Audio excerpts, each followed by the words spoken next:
So இவங்க வந்து பார்த்தீங்கன்னா மாதவி இன்னைக்கு என்னை பார்க்கறதுக்காக வந்திருக்காங்க. தாம்பரம்லேருந்து வந்திருக்காங்க. யார் ரெஃபரன்ஸ்னு பார்த்தீங்கன்னா வித்யா ரெஃபரன்ஸ். அவங்க வந்து தேவக்கோட்டையிலேருந்து சொல்லி ரெஃபரன்ஸ் வந்தாங்க. வித்யா எப்படி ஆக்சி ப்ளஸ் வந்தாங்கன்னு கேட்டால் அந்த ஸ்டோரியே ரொம்ப ரொம்ப எமோஷ்னலாக இருக்குது. அதை நீங்களே ஷேர் பண்ணலாம் மாதவி, எப்படி? அவங்க வந்து அவங்க பையனுக்கு வந்து உட்கார முடியாது, நிக்க முடியாது. செகண்ட் ஸ்டாண்டர்ட் படிக்கிறான். அந்த பையன் இப்ப இங்க உங்ககிட்ட வந்து சார்ட்ட வந்ததுக்கு அப்புறம் பாத்தீங்கன்னா இப்ப உட்கார்றான், நல்லா நடக்கிறான். நானே கண் கூட பார்த்தேன். அதனால எனக்கு அவங்க ரெஃபர் பண்ணாங்க, நீ போ மாதவி, உனக்கு சரியாயிரும் அப்படின்னு சொன்னாங்க. கண்டிப்பா நான் வந்தேன். எனக்கு வரும்போது 1.5 லட்சம் ரூபாய் கேட்டாங்க ஆப்ரேஷன் பண்ண. ஆனா இங்க வந்து மருந்தெல்லாம் மாத்திரை இல்ல. சார்ட்ட வந்ததுக்கு அப்புறம் வெறும் எக்ஸசைஸ் மட்டும்தான். ஸ்லீப்பர்ல ஒரு இது ஒற்றை கொடுத்தாங்க, அவ்வளவுதான். ஆனா இப்ப எனக்கு எல்லாமே கியூர் ஆயிடுச்சு. இது 4வது டைம் வரேன் சார்ட்ட. வரும்போது இன்னொரு பேஷண்ட கூட்டிட்டு வந்துட்டாங்க. வரும்போது என் ஃப்ரெண்டையும் நான் ரெஃபர் பண்ணிருக்கேன். இன்னொரு ஃப்ரெண்ட் வேற வரன்னு இருக்காங்க. அவங்களுக்கும் போன டைத்துக்கு இந்த டைம் பரவாயில்ல.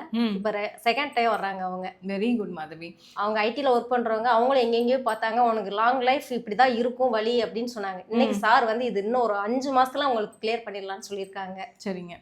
அதாவது இது எதுக்காக இந்த video, the purpose of the video என்னன்னா, ஸோ நிறைய பேர் எங்கே போகணும்னு தெரியாமையும் ப்ளஸ் இந்த ப்ராப்ளம்க்கு இங்கே சொல்யூஷன் கிடைக்குமான்னு தெரியாமையும் இருப்பாங்க. இவங்களோட மேஜர் பிரச்சனையே பார்த்தீங்கன்னா தலைவலி. அது எவ்வளோ வருஷமா இருக்கு மாதவி? தலைவலி வந்து எனக்கு கல்யாணம் ஆனதுலேருந்து இருக்கு மேடம். டென்ஷன் ஆனாலே ஒருத்தவங்களை பார்க்க அப்படியே பிடிக்காதவங்களை பார்த்தாலே தலைவலி வந்துடும் மேடம். பார்த்துக்கோங்க. எங்க ஊருக்கு போனாலே ஆட்டோமேட்டிக் தலைவலி வந்துடும். ஊருக்கு போனா உண்மை மேடம். ஏன்னா சொந்தக்காரங்களை பார்த்தோன்னே பிடிக்காது. வாமிட் வரும், தலைவலி வரும், எந்திரிக்கவே முடியாது. சாப்பாடுலாம் பார்த்தா அவ்வளோ வெறுப்பா இருக்கும். சரி. இப்போ இங்க சார்ட்ட வந்துட்டு போனதுக்கு அப்புறம் 2 டைம் தான் வந்திருக்கு. பாருங்க பாருங்க, இதெல்லாம் வந்து நிறைய பேர் வந்து இதோட வாழ பழகிக்குவாங்க. தலைவலியோட வாழ்றது, தலைவலி வந்தா ஒரு டார்ட் மாத்திரை எடுக்கிறது, ஒரு பாராசிட்டமால் எடுக்கிறது. அண்ட் இதுவெல்லாம் ஹாஸ்பிட்டல்லே பார்த்தேன் மேடம். அலோபதியில சரியாகவே இல்லை. மாத்திரை போட்டா அந்த அலர்ஜி தான் வருமே ஒழிச்சு குறைஞ்ச பாடே இல்லை. புரியுது. ஸோ இதெல்லாம் பார்த்துட்டு எப்படியும் உங்களுக்கு அந்த தேவக்கோட்டையிலேருந்து வந்த அந்த பேஷண்ட் அந்த வித்யா ரெஃபரன்ஸ் வந்துட்டீங்க. வித்யாவுக்கு தான் நான் நன்றி சொல்லுவேன். வித்யாவுக்கு நன்றி சொல்லணும். இந்த வீடியோ வந்து வித்யா நீங்கள் பார்த்துட்டு இருந்தீங்கன்னா உங்களுக்கு தான் நான் தேங்க்ஸ் சொல்லுவேன். Because by word of mouth நீங்க தான் வந்து எங்களுக்கு ட்ரஸ்ட் பில்ட் பண்ணி கொடுக்குறீங்க. வித்யா பெஸ்ட் ஃப்ரெண்டுங்களா உங்களுக்கு? வித்யா ரொம்ப நன்றி வித்யா. இன்னைக்கு நீ இல்லை அப்படின்னா எனக்கு இந்த வழியெல்லாம் இன்னும் வேற லெவல்ல போயிருக்கும். ஃபர்ஸ்ட் இருப்பனா என்னன்றது கூட தெரிஞ்சிருக்காது. அப்படிலாம் சொல்லக்கூடாதுமா, அப்படிலாம் சொல்லக்கூடாது. இப்போ எப்படி ஒரு ஃப்ரெண்ட் ஒரு லைஃபை சேவ் பண்ணுவாங்கன்னா இந்த மாதிரி தான். ஸோ கடவுள் கடவுள் வந்து நேரம் வர மாட்டார் மேடம். ஃப்ரெண்ட் மூலியமா வந்திருக்காரு மேடம். அதனால நன்றி மேடம் வித்யாவுக்கு. ஸோ தேங்க்யூ வித்யா. நீங்க எங்க இருந்தாலும் உங்க ஃப்ரெண்டோட ப்ரேயர்ஸ்ல நீங்க இருப்பீங்க. ஆக்சி ப்ளஸ்ல வந்து நிறைய பேர் ஹீல் ஆனதுக்கு நீங்களும் ஒன் ஆஃப் த ரீசனா இருப்பீங்க. Thank you Vidya. And more over பார்த்தீங்கன்னா இன்னைக்கு இன்னொன்னு சொல்லி அனுப்பிச்சிருக்காங்க. அதுதான் எனக்கு ரொம்ப கிரேட்ஃபுல்லாக இருந்தது. உனக்கு சத்து பத்தாம இருக்கும், நீ போ மேடமை பாருங்க அப்படின்னு சொல்லி அனுப்பிச்சிருக்காங்க. எனக்கு அதுவுமே எனக்கு ரொம்ப கிரேட்ஃபுல்லாக இருந்தது. லாஸ்ட் டைம் நான் வந்து ரிசப்ஷன் நின்று இருக்கும் போது இவங்க சொன்னாங்க, மேம் உங்கள் எல்லா வீடியோஸும் நான் பார்ப்பேன். ஸோ எனக்கு ரொம்ப ரொம்ப சந்தோஷம் இருக்கும்னு சொல்லி it's all because of gratitude moment தான் நான் சொல்லுவேன். சொல்லுங்க, ஏதோ சொல்ல வரீங்க? இல்லை மேடம், இப்போ அவங்க என்னை பார்த்தோன்னே சொல்லிட்டாங்க, நீ வந்து அங்கே போய் ஒரு டைம் அந்த ட்ரிப்ஸ் போட்டாலே நீ சரியாயிருவ, உனக்கு சத்து குறைபாடு தானே அவங்க சொன்னாங்க. அதே மாதிரி நீங்க வீடியோவில் சொல்லியிருக்கீங்க மேடம், நிறைய காய்கறி எதனால என்ன, அந்த வீடியோ ஃபுல்லாமே நான் பார்ப்பேன் மேடம். ரொம்ப ரொம்ப சந்தோஷம். ஏன்னா எனக்கு வந்து நிறைய பேர் அதை பார்த்து அவங்க லைஃப் சேஞ்ச் ஆகுறதுங்கிறது வந்து கண்டிப்பா மேடம். முடிஞ்ச வரை எனக்கு தெரிஞ்சவங்களுக்கு ஃபுல்லாக நான் அதை ரெஃபர் பண்ணுவேன். கண்டிப்பா பண்ணுவேன். Thank you so much. Oxy plus in one வேர்டுனா நீங்க என்னன்னு சொல்லுவீங்க? பெரிய ப்ளஸ் மேடம். பெரிய ப்ளஸ். ஐயோ, இது வந்து எனக்கு கிரேட்ஃபுல் மொமெண்ட். இவங்க வந்து இன்னைக்கு உள்ளே வந்த நேர்லேருந்தே நான் இன்னைக்கு பார்க்கலாமா வேணாமா இல்லை ஜூனியர் டாக்டர்ஸ் வச்சு பார்க்க சொல்லலாமான் இருந்தேன். பட் அவங்க உட்காந்து அந்த பாவமாக ஏதோ ஒரு இழந்த மாதிரியே இருந்தாங்க. பட் எனக்கு அந்த மொமெண்ட் பார்த்தோன்னே இல்லை நான் இன்னைக்கு பார்த்துட்டு கிளம்புறேன். எங்கள் அம்மா 5 மணிக்கு இன்னைக்கு என் பையனை பார்க்கறதுக்கு வர சொன்னாங்க. நோ ஒரு 5 மினிட்ஸ் நான் பார்த்துட்டு ஸோ அதை சார்ட் அவுட் பண்ணிவிட்டு என்னால் என்ன சப்போர்ட் பண்ண முடியுங்கிறத நான் பண்ணி கொடுத்துட்டு கிளம்பிடுவேன். பிகாஸ் இவனால் அடிக்கடி வர முடியாது.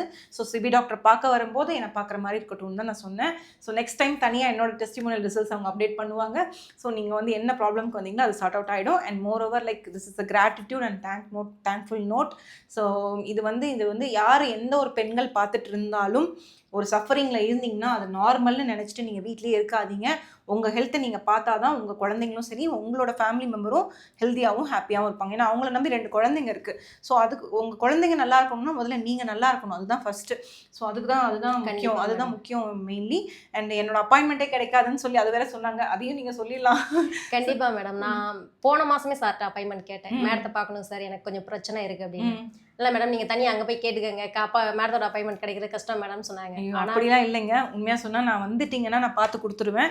விஷயம் என்னன்னா ஃபர்ஸ்ட் மேடம் இப்ப எனக்கு கிடைக்காதுன்னு நினைச்சேன். ம். மேடம் மேடத்தோட அப்பாயின்மெண்ட் எப்பன்னு மட்டும் கொஞ்சம் கேட்டு சொல்லுங்க, எனக்கு அப்பாயின்மெண்ட் கண்டிப்பா வேணும். ம். 2-3 மாசமாவே ட்ரை பண்ணிட்டு இருக்கேன். சரிங்க. அந்த டைம் கேட்ட உடனே 2 நிமிஷம் வெயிட் பண்ணுங்கன்னு சொன்னாங்க. ஆனா இவ்வளவு சீக்கிரம் மேடத்தோட அப்பாயின்மெண்ட் கிடைக்கும் நான் நினைச்சே இல்ல பார்க்கல. கீழ கேட்டாங்க. நான் வந்து பார்த்தேன். நீங்க உட்கார்ந்திருந்தீங்க. குடுத்துருங்க பார்த்துரலாம் அப்படின்ட்டேன். ஏன்னா எனக்கு வந்து அந்த கன்சர்ன் டிஸ்டன்ஸும் பார்த்தேன். ப்ளஸ் என்னதான் இருந்தாலும் ஒரு ஃபீமேலுங்க. அவங்களும் வந்து வீட்டுக்கு போயிட்டா அவங்க ஒர்க்க பார்க்க ஆரம்பிச்சுருவாங்க. இதுவரையும் அவங்க ஹாஸ்பிட்டல் பக்கமே போனது இல்லையா. அத கேட்டே எனக்கு இன்னும் வந்து மீள முடியல. ஏன்னா ஏதோ சின்ன விஷயம்னா கூட எல்லாரும் ஹாஸ்பிட்டல் போவோம்.